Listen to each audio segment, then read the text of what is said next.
కేంద్ర మంత్రి బండి సంజయ్ కుమారుడి వ్యవహారంపై గోషామహల్ ఎమ్మెల్యే రాజా సింగ్ స్పందించారు. ఈ ఘటనపై సిట్ విచారణ ప్రారంభం కాకముందే బీఆర్ఎస్ నేతలు బీజేపీని బండి సంజయ్ని టార్గెట్ చేయడం రాజకీయ దురుద్దేశమని విమర్శించారు. ఒకవేళ తన కుమారుడు తప్పు చేసి ఉంటే చట్ట ప్రకారం శిక్షించవచ్చునని స్వయంగా బండి సంజయ్ చెప్పారని, విచారణకు బీజేపీ ఎప్పుడూ అడ్డుపడదని రాజా సింగ్ స్పష్టం చేశారు. చట్టం తన పని తాను చేసుకుంటూ పోతుందని, తప్పు చేసిన వారిపై తప్పనిసరిగా చర్యలు తీసుకోవాలని కోరారు. పార్టీ పైన కామెంట్ కానీ, అదేవిధంగా బండి సంజయ్ గారు కేంద్ర మంత్రి ఆయన పైన కామెంట్ కానీ చాలా ఎక్కువనే ఈ బీఆర్ఎస్ నేతలు, ఇప్పుడు కాంగ్రెస్ నేతలు స్టార్ట్ చేస్తున్నారు. కామెంట్ ఏ విధంగా చేస్తున్నారంటే, బండి సంజయ్ గారు కొడుకు ఒక తప్పు చేసిండు, అది తప్పు చేసిండా లేదా, ఆల్రెడీ ఎస్ఐటి ఒక ఏర్పాటు చేసినారు. ఈ ఎస్ఐటి పెట్టిన తర్వాత ఎంక్వైరీలో అసలు వాస్తవం ఏంది అది మొత్తం బయటికి వచ్చేస్తుంది. కానీ ఇంకా ఎంక్వైరీ కూడా స్టార్ట్ కాలేదు.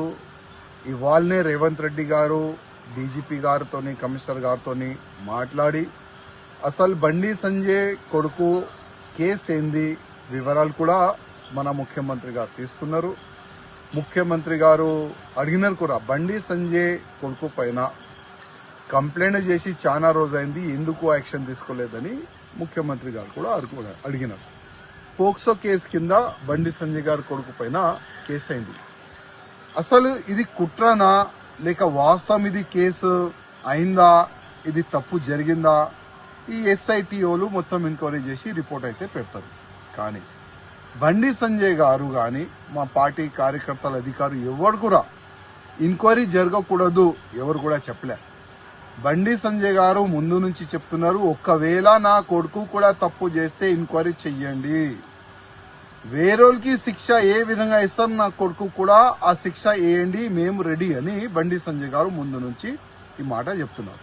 ఈ మాట చెప్పిన తర్వాత కూడా కంటిన్యూగా బీఆర్ఎస్ వాళ్ళు కొంతమంది ఎలక్ట్రానిక్ మీడియాని ఫేవర్గా తీసుకొని, కొంతమంది యూట్యూబ్ ఛానల్ని ఫేవర్గా తీసుకొని చాలా వరకు బీజేపీ పైన అటాకింగ్ చేస్తున్నారు, బండి సంజయ్ గారు పైన అటాక్ చేస్తున్నారు, మా పెద్ద నాయకుల పైన అటాక్ చేస్తున్నారు.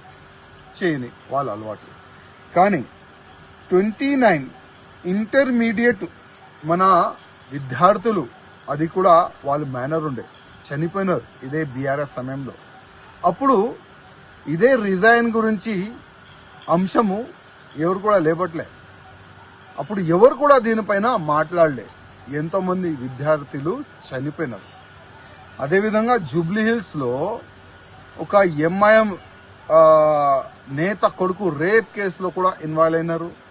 మళ్ళా దానికి పెద్ద పెద్ద నేతలు కూడా సపోర్ట్ చేసినారు. అప్పుడు కూడా రిజైన్ గురించి ఎవరు కూడా మాట్లాడలేదు. కానీ ఇవాళ బండి సంజయ్ గారు రిజైన్ ఇవ్వాలని ఒక అంశం లేబడుతున్నారు. రిజైన్ ఎందుకు ఇవ్వాలి? బండి సంజయ్ గారు ఒకవేళ ఎంక్వైరీ జరగకూడదు, నా కొడుకు అమాయకుడు చెప్తే ఆ విధంగా మీరు డిమాండ్ చేయొచ్చు. కానీ బండి సంజయ్ గారు ఒక కార్పొరేటర్గా ఒక ఎంపీ అయినారు, ఒక ఎంపీగా ఒక కేంద్ర మంత్రి అయినారంటే ఎంత కష్టపడి అక్కడ వరకు అయినా పోయినారు. ఒకసారి ఆలోచన చేయాలి రిజైన్ అడిగేవాళ్ళు. కానీ మీకు రాజకీయం ముఖ్యం, మీరు రాజనీతి చేస్తారు, నో ప్రాబ్లం. కానీ బండి సంజయ్ గారు గురించి తప్పుగా ఎవరు కూడా మాట్లాడొద్దు. ఎంక్వైరీ జరుగుతుంది, పక్కా ఎంక్వైరీ జరగాలి. ఒకవేళ బండి సంజయ్ గారు కొడుకు తప్పు చేస్తే శిక్ష కూడా తప్పు 100% ఉంటుంది. దానికి బండి సంజయ్ గారు కానీ ఏ భారతీయ జనతా పార్టీ నాయకుడు కానీ అడ్డు రారు. 100% ఎంక్వైరీ జరుగుతుంది. ఆ ఎంక్వైరీలో ఏమొస్తుంది అది నేను చెప్పలేను. కానీ మా పార్టీ నుంచి క్లియర్గా ఒక మెసేజ్ ఉంది, ఎవరైనా తప్పు చేస్తే